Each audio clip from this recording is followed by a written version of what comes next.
प्यारे बच्चों, मैं आपका आचार्य श्रीपाल सिंह। कैसे हैं आप? उम्मीद करते हैं आप सभी अच्छे होंगे। चलिए, अब हम आपको पढ़ाना शुरू करते हैं।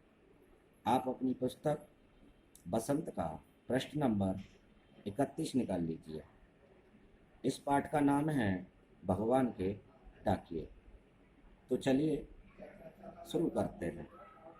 अब हम आपको एक बार इसको पढ़कर सुनाएंगे, उसके बाद इसका अर्थ समझाएंगे। भगवान के डाकिये। पक्षी और बादल ये भगवान के डाकिये हैं जो एक महादेश से दूसरे महादेश को जाते हैं। हम तो समझ नहीं पाते हैं, मगर उनकी लाई चिट्ठियाँ पेड़ पौधे, पानी और पहाड़ बाँचते हैं। हम तो केवल यह आंकते हैं कि एक ही देश की धरती दूसरे देश को सुगंध भेजती है और वह सौरभ हवा में तैरते हुए पक्षियों की पंखों पर तिरता है और एक देश का भाप दूसरे देश में पानी बनकर गिरता है। बच्चों, आपके इस पाठ के लेखक हैं रामधारी सिंह दिनकर।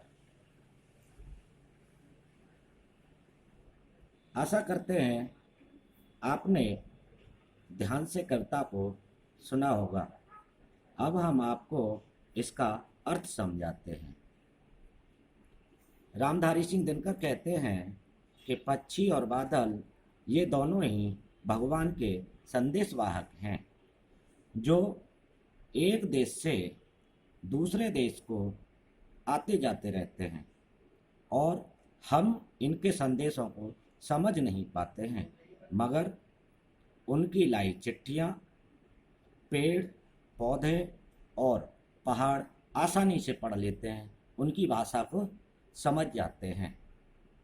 आगे कवि कहते हैं कि हम तो केवल यह आंकते हैं कि एक देश की जो भूमि है, धरती है, वो दूसरे देश को सुगंध भेज सकती है, खुशबू भेज सकती है और वह सुगंध हवा में तैरते हुए पक्षियों के परों पर स्थिर होकर हमारे एक देश से दूसरे देश को जाती है और एक देश का जो भाप है अर्थात वाष्प जिससे पानी बनता है, वो दूसरे देश में जाकर पानी बनकर गिरता है।